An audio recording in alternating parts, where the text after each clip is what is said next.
Hey, what's up everybody?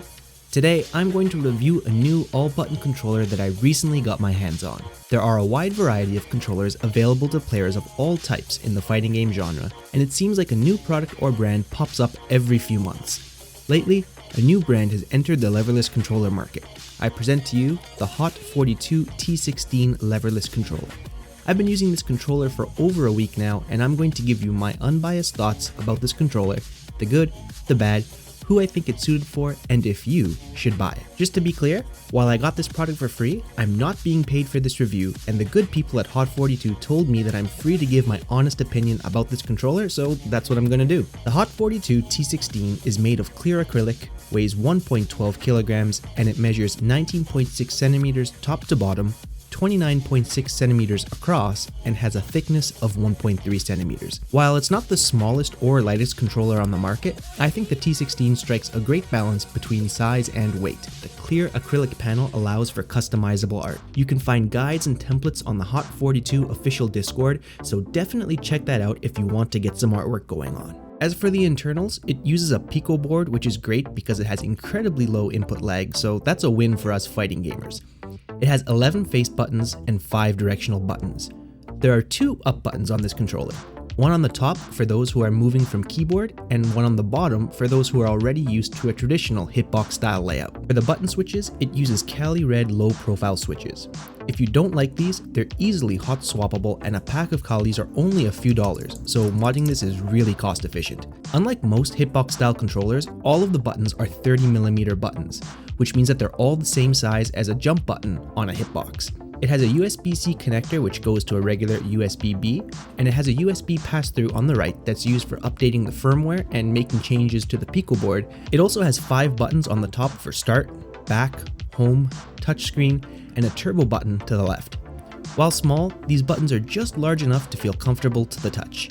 I really like these. Below the turbo button is a small LED screen that can be used to do a button check, as well as checking your input mode and your SOCD settings. And yes, this controller can be set to the Capcom Cup approved settings of down plus up equals neutral. It comes with a USB-C cable, replacement key switches, a tool for safely removing the keycaps, and some colored caps that you can use to swap out to make your start and select buttons easier to see.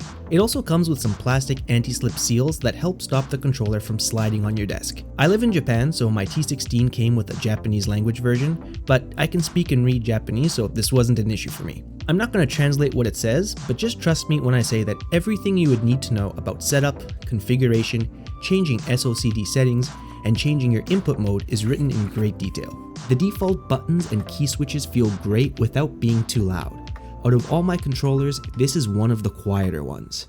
Let's have a listen.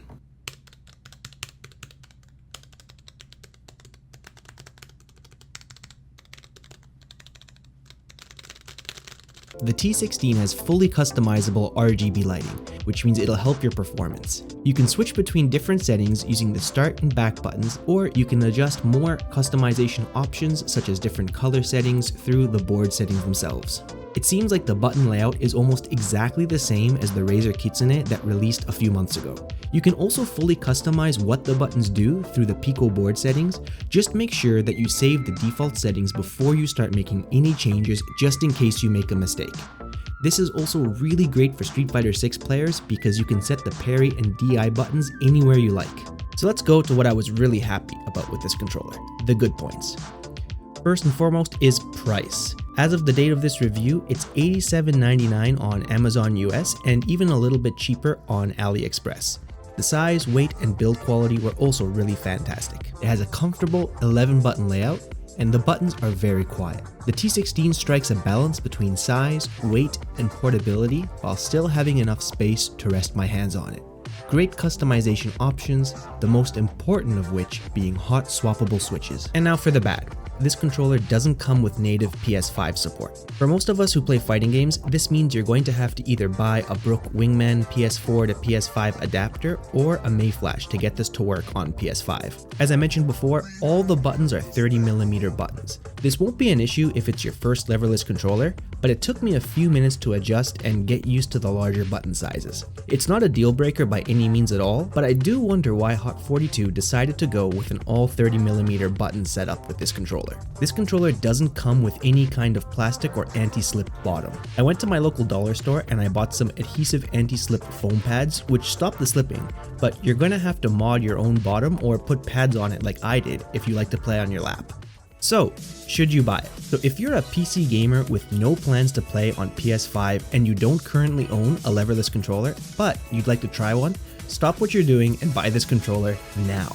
For those of you who do play primarily on PS5 or enter tournaments that are played on PS5, you'll have to factor in the price of a Brook or a Mayflash PS5 adapter into the total price of this controller. But even with the additional costs of a PS4 to PS5 converter, the T16 still comes in significantly less expensive than the competition. If you're on PS5 and you want to get a leverless controller, I think this could definitely be the one for you, but just remember to factor in those additional costs. For those of you who already have a leverless controller, do I think you should buy this? Well, if you're a Street Fighter 6 player and you don't have a controller with an 11 button setup for parry and drive impact, I say buy it.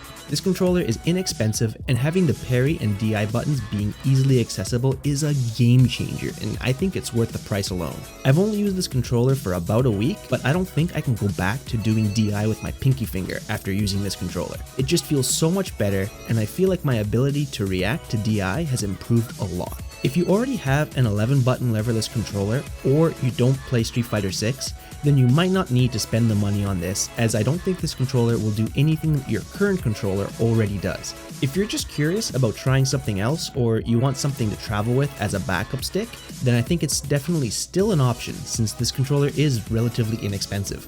So, we've come to my final thoughts. To be perfectly honest with you, I can't even say the T16 is just good for the price. It's just a great controller overall, and I can't believe the price it's being sold at. And while some brands do some things a little bit better than this controller, like having a stock non-slip button, native PS5 support, and 24mm face buttons, I can't say that those three features are worth spending an extra $250 American or more to get.